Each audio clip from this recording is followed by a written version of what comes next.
Hey you guys, and thanks for joining me today. I am so excited because yes, we're going to make the collard green video as I promised, but in addition to that, I had an idea to make some seafood macaroni and cheese, and what I'm going to use is some crawfish and some lobster, and I'll explain that in a minute. First, I have over here my collard greens. I got my collard greens and I got some mustard greens. So we're going to pick those and we're going to cut them up and wash them and get them on in the pot. And here I have my crawfish. It's actually already cooked. That's a good thing for me. I have 2 lobster tails, which I'm going to cut those open and we'll go through all that together. I have my cheeses I'm going to use for my macaroni and cheese. I got some cheddar jack and some sharp cheddar. I also have some mozzarella that I'm going to shave off into the macaroni and cheese. We got our butter. This onion is actually going to go in my pot over here. So if you come over here and follow me to these pots cooking behind me. Alright. So here is, in this pot is just some water and butter and a little oil for my macaroni I'm about to cook. And in this pot is my smoked turkey. And that's where I'm going to add this onion. It's my smoked turkey and some complete season in this pot, which is, I love this for my greens. If you ever get a chance to try this, please try it and let me know what you think. So we're gonna let that boil. I put the meat on first before I start to cook my greens or cut them, I'm sorry, and clean them. I always put my pot on the stove with my smoked meat that I'm gonna have in my greens so that it's pretty tender by the time that I'm done cleaning and cutting and washing. So over here, I'm not using regular macaroni. Y'all know I gotta be different. So I'm gonna add a little bit of this rotini.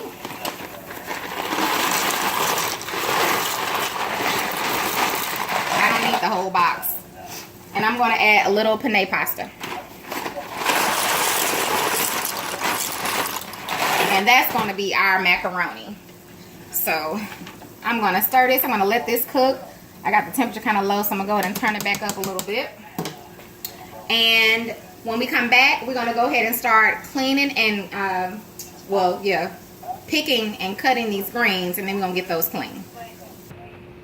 Okay, so now what I'm going to do is I'm going to show you all, just with 1 collard green and 1 mustard green, just the process that I do as far as the picking. Just for those that may not know, we all don't know how to pick greens. You know, I grew up in the country part way and in the Midwest the other part way, and I had, you know, aunts and my grandmother showing me how to do things. But as you can see, I'm just peeling this stem out the middle. Some people like the stem in it. If you like the stem in your greens, by all means keep it there. Please don't feel like you got to take your stem out your green, because you don't. And I'm going to do that to the mustard. And I always decide, do I want my greens leafy or shredded? I always ask that question to myself when I get my greens fresh. I never buy them in the can or frozen. If you do, that's fine. But today I want them shredded. So once I do that with the rest of all of these, I'm going to take them. I take about 3 or 4 together and I roll them up like this. Come closer, Liz, so they can see. I roll it up and I just shred them. And what I'm going to do is I'm going to repeat this process. Now, of course, I won't be doing 1 green at a time. I can move a whole lot quicker. But I'm going to do this for all of these greens here, and when we come back, you will see that I'll have already, you know, washed them, and we're going to put them in the pot. Okay, so now I'm going to show you briefly what I'm going to do with the lobster and the crawfish, or basically how I take the meat out, for those that don't know. So get up under one of these shells, I can cut it. There we go. So I'm going to just cut this meat. I'm going to cut the shell open, and then I'm going to get this meat out of here. And once I do that, I'm going to saute this lobster meat. The crawfish is already cooked, so I don't need to saute that or do anything special to it.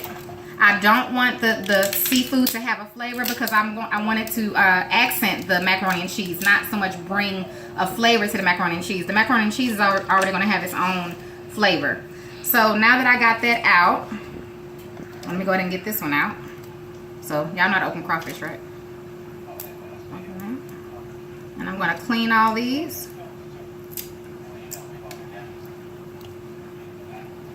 like that. So I'm gonna do each of those one by one like that. And I only have one more lobster tail because I'm not making a lot of macaroni and cheese. I'm going to cut this meat because I want it to be like bite size. Make sure you devein it too. When you cut it open, you don't want to leave that icky stuff in there.